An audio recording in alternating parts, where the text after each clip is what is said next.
कृषि helpline YouTube channel में किसान भाइयों का स्वागत है। हम आए हैं एग्रोटेक इंडिया में। आज हम किसानों को बताएंगे फसलों की प्रोटेक्शन के बारे में। राहुल जी, हमें बताइए ट्रैप के बारे में कि फसलों की प्रोटेक्शन कैसे हो सकती है। सबसे पहले सभी किसान भाइयों को नमस्कार। मेरा नाम राहुल लट्ठर है। हमारे पास बैक्टोसन ट्रैप है, ये बहुत ही शानदार है। तो ये हमारा बैक्टोसन ट्रैप है। ये मेनली जो है फ्रूट फ्लाई को कंट्रोल करने के लिए काम आता है। भारतीय उपमहाद्वीप की अगर बात करें तो 500 से ज़्यादा प्रकार की फलमक्खियाँ विभिन्न फसलों को नुकसान पहुंचाती है। सबसे ज़्यादा फलमक्खियों का जो अटैक आता है वो आता है कुकुरबिट्स में, कद्दू वर्गीय बेल वर्गीय फसलों में। आपका उसमें घिया, करेला, तोरी, खरबूज, तरबूज, टिंडा सब आ जाते हैं। उसके अलावा और चार्ड में जैसे कि आपका अमरूद है, आम है, केला है, नाशपाती है, पल्म है, तो उनमें नुकसान पहुंचाती है। तो हमारी कंपनी ने इन्हीं समस्याओं को ध्यान में रखते हुए एक अलग तरीके का प्रोडक्ट बनाया है। इसका नाम है बैक्टोसन ट्रैप। बैक्टोसन ट्रैप के बेसिकली दो पार्ट हैं। एक तो यहाँ पे नेट है।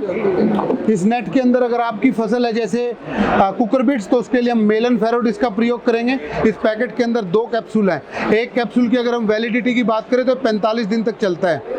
इस कैप्सूल को हम डाल लेंगे इस नेट के अंदर और यहाँ पे लगा देंगे इसको। अब मेल मक्खियाँ तो यहाँ पे आ जाएंगी इसकी सुगंध से। अब बची फीमेल मक्खियाँ, इसको नियंत्रित करने के लिए फ्रूट फ्लाई अट्रैक्टेंट, मादा मक्खियों को अट्रैक्ट करने के लिए इसके इस्तेमाल का तरीका, 5 ग्राम हम फ्रूट फ्लाई अट्रैक्टेंट 150 ml पानी में लेंगे और उसको इसके लोअर जो पार्ट है इसमें डाल देंगे और फिर इसको फिट करके यहाँ पे कहीं भी मतलब जमीन से 2.5 से 3 फुट 4-5 फुट की ऊंचाई पे टांग देंगे। जितनी भी फल मक्खियाँ होंगी वो यहाँ से इसके अंदर एंटर कर जाएंगी और एक बार एंटर करने के बाद वो बाहर नहीं आएंगी, क्योंकि यहाँ पे ट्रांसपेरेंट है। ये भी इसका एक बेनिफिट है। तो वो यहीं से बाहर जाने की कोशिश करेंगी। अगर इसकी मैं बात करूँ प्रति एकड़ लगाने की, तो आप इसको 8 से 10 ट्रैप प्रति एकड़ मॉनिटरिंग के लिए लगा सकते हैं। अगर आपके वहाँ पे संक्रमण ज़्यादा है तो आप इनकी संख्या बढ़ा भी सकते हैं। और अगर इसके खर्च की बात करें, 1 महीने का इसका 620 रुपये का कुल खर्च है। और आपका जो हमारा बैक्टोसन ट्रैप है ये आपका 4 से 5 साल तक लगातार चलता रहेगा। इसके अलावा हमारे पास एक नई तरीके का और ट्रैप है, होरीवर स्टिकी ट्रैप। ये ट्रैप हमारे पास 2 कलर में उपलब्ध है, एक पीला और एक नीला। इसके अलावा 2 साइज है इसके, एक 25 बाय 10 सेंटीमीटर का और दूसरा 40 बाय 25 सेंटीमीटर में है। इनकी खास बात क्या है कि इनका जो कलर कोड है, जो ये पीला रंग है, इसकी जो वेव लेंथ है ये पेटेंटेड है। ये किसी दूसरे ट्रैप की आपको नहीं मिलेगी। ये कोल्ड कंप्रेस टेक्निक से बना हुआ है, जिसका मतलब ये होता है कि 45 डिग्री के टेम्परेचर तक भी ये काम करेगा। इस पे जो गोंद लगी हुई है वो नहीं टपकेगी। इसके अलावा अगर इसको बारिश लग जाती है तब भी ये काम करेगा।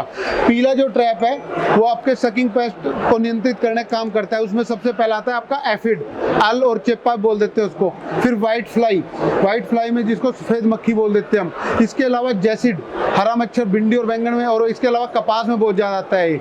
इसके अलावा आप इसको लीफ माइनर में प्रयोग कर सकते हैं, लीफ माइनर के नियंत्रण के लिए।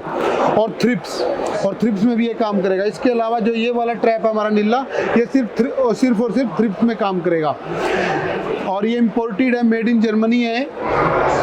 अब इसको लगाने का तरीका ये रहेगा खेत के अंदर कि आपने जिग-जैग लगाना है इसको। 1 एकड़ में आपने 8 से 10 ट्रैप लगाने हैं, 8 से 10 पीले और 8 से 10 नीले। आप इसको प्रोटेक्टेड कल्टीवेशन में नेट हाउस, पॉली हाउस के अंदर भी इस्तेमाल कर सकते हैं और बाहर भी आप इनको इस्तेमाल कर सकते हैं। अगर आप हमारे किसी भी प्रोडक्ट के बारे में ज़्यादा जानकारी लेना चाहते हैं तो आप हमारी वेबसाइट है www.koppert.in, या फेसबुक पे हमारा पेज है कोपर्ट बायोलॉजिकल सिस्टम्स के नाम से, या यूट्यूब पे आप हमारे यूट्यूब चैनल को सब्सक्राइब कर सकते हैं, कोपर्ट बायोलॉजिकल सिस्टम के नाम से है वो। इसके अलावा अगर आप हरियाणा के लिए देख रहे हैं तो ये राहुल लट्ठर मेरा नाम है और ये नंबर है मेरा 9518162527। इसी के साथ सभी भाइयों का बहुत बहुत धन्यवाद। आशा है किसान भाइयों को ये जानकारी पसंद आएगी और उनके लिए लाभकारी रहेगी। तो बाकी राहुल जी, आपका बहुत बहुत धन्यवाद। बहुत बहुत धन्यवाद सर।